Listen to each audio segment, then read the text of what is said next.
120.000 pasien-pasien katastrofis ini sudah disetujui oleh pemerintah dan DPR akan segera direaktivasi kembali PBI-nya melalui SK Kementerian Sosial. Rumah sakit tidak usah khawatir bahwa tidak akan diganti pembayarannya, karena dia tetap iuran BPJS-nya akan dibayarkan oleh pemerintah melalui Kementerian Sosial. Ada juga orang kaya, paling kaya desil 10 yang masuk PBI. Akibatnya ada orang yang harusnya masuk PBI tidak bisa masuk, karena PBI itu kan ada kuotanya. Yang paling hangat adalah mengenai PBI yang direalokasi desilnya.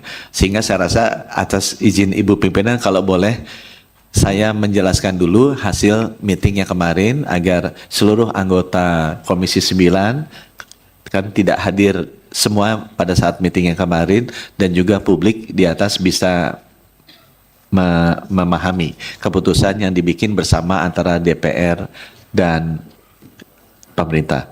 Silakan, Yang pertama Bapak Ibu, keputusan bagusnya adalah pemerintah dan DPR ingin benar-benar melayani masyarakat agar layanan kesehatannya tidak berhenti, khususnya untuk penyakit katastrofik. Walaupun yang ramai kemarin adalah cuci darah, sebenarnya banyak layanan-layanan lain yang sifatnya katastrofik. Katastrofik ini artinya kalau kita hentikan saja, bisa sehari, seminggu, atau sebulan, itu konsekuensinya nyawa.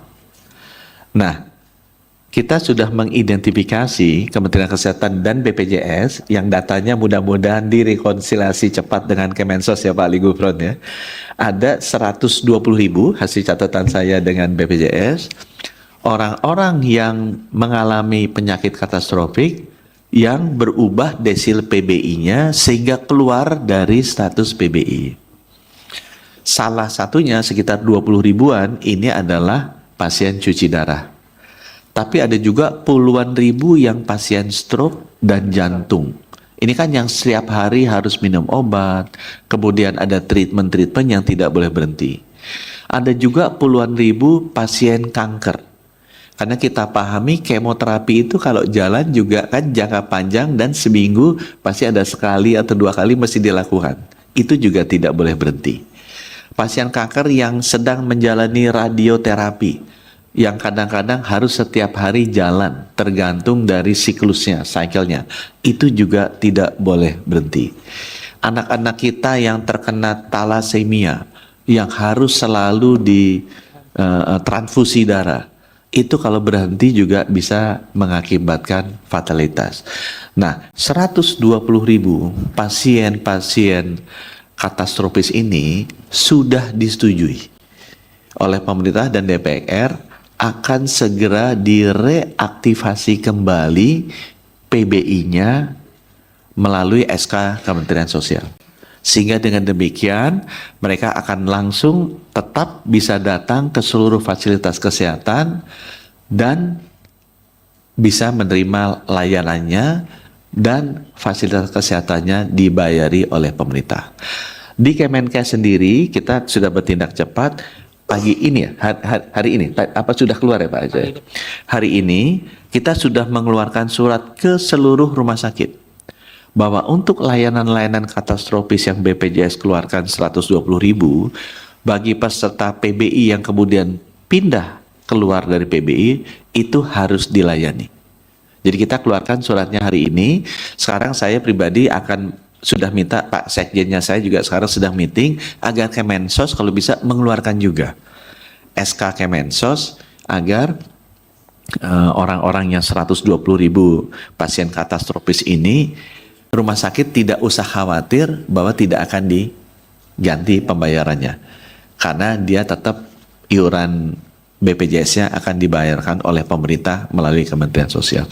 Jadi itu adalah keputusan yang menurut saya paling penting, berdampak langsung ke masyarakat dan sifatnya bisa segera berjalan.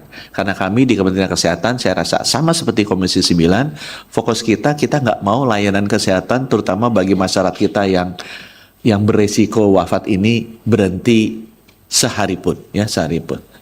Itu kita sama.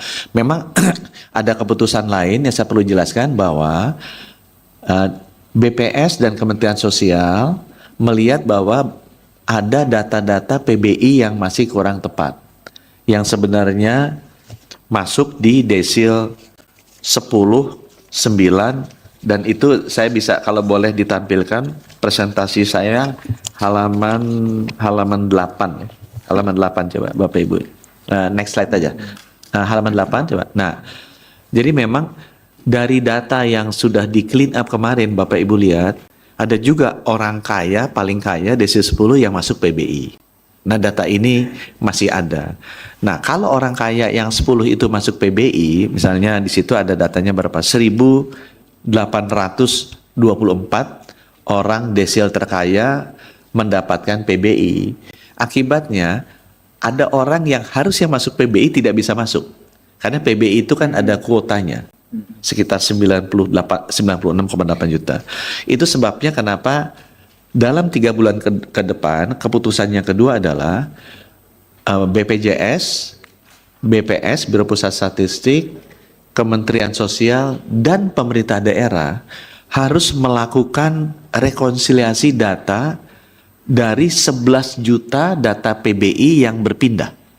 Karena total yang berpindah itu ada 11 juta ya, yang pindah dari PBI menjadi tidak PBI.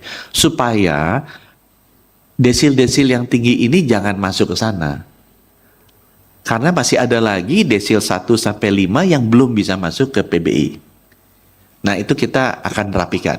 Tapi itu 3 bulan ke depan saja, supaya tidak mengganggu khususnya pasien-pasien yang kritis tadi, yang katastrofik tadi. Jadi kalau toh pun ada pasien katastrofik, dia masih di desil 10, desil 9, 3 bulan ke depan dia tetap akan jalan. Tapi dalam 3 bulan ini akan direview dan disosialisasikan oleh BPJS dan Pemda bahwa hey, Anda kan sebenarnya desil 10 sangat mampu. Ayo bayarlah BPJS kan 42.000 ya Pak ini ya. Masa sih sebulan enggak 42.000 yang 7.000 negara. Enggak, itu kan yang PBU kelas 3. Tapi kalau dia mau bayar desil 10 kan harusnya dia juga tidak masuk yang PBU kelas 3 kan. Dia harus bayar full. Masa nggak bisa bayar 42.000 orang desil 10 supaya apa? Supaya porsinya dia bisa diisi oleh teman-teman yang benar-benar tidak mampu. Nah, ini akan dilakukan dalam 3 bulan ke depan, dan ini adalah salah satu keputusan dari rapat kemarin. Buat Bapak Ibu dari Komisi 9 yang juga ada duduk di Badan Anggaran, sebenarnya nggak usah terlalu khawatir. Dari 120.000 yang penyakit katatropis tadi, kalau direaktivasi, kan sebulannya pemerintah hanya keluarkan uang 42.000 kali 120.000, sekitar 5 miliaran lah. Jadi additional biaya yang harus dikeluarkan oleh pemerintah melalui Kemensos, Kemenkes ke BPJS itu kira-kira kalau 3 bulan kan 15 miliar. Jadi nggak terlalu besar demi dibandingkan dengan 120.000 masyarakat yang kalau berhenti seminggu aja resikonya udah kematian. Itu landasan keputusan kemarin ya. Jadi keputusan pertama langsung reaktivasi otomatis dari kantor pusat, nggak usah datang kemana-mana untuk yang penyakit katastrofis 120.000. Yang kedua, sambil itu ada waktu 3 bulan, kita review kembali. Sehingga kita bisa menghimbau teman-teman yang masuk di PBI tapi sebenarnya desilnya desil 10, kita akan jelaskan. Yuk teman-teman, Bapak kan bisalah keluarin 42.000 sebulan supaya kursinya itu bisa diisi dengan orang-orang yang benar tidak mampu. Dan keputusan yang ketiga adalah kita setuju BPJS diberi waktu, karena kadang-kadang tuh SK Kemenkos keluarnya tuh 25 Januari berlaku 1 Februari. BPJS nggak punya waktu untuk menjelaskan. Nah, kita minta kalau bisa dikasih waktu 1 bulan. Kalau SK-nya keluar 25 Januari, berlakunya ya 1 Maret lah. Jadi teman-teman BPJS bisa tahu, oh ini ada orang yang pindah desil.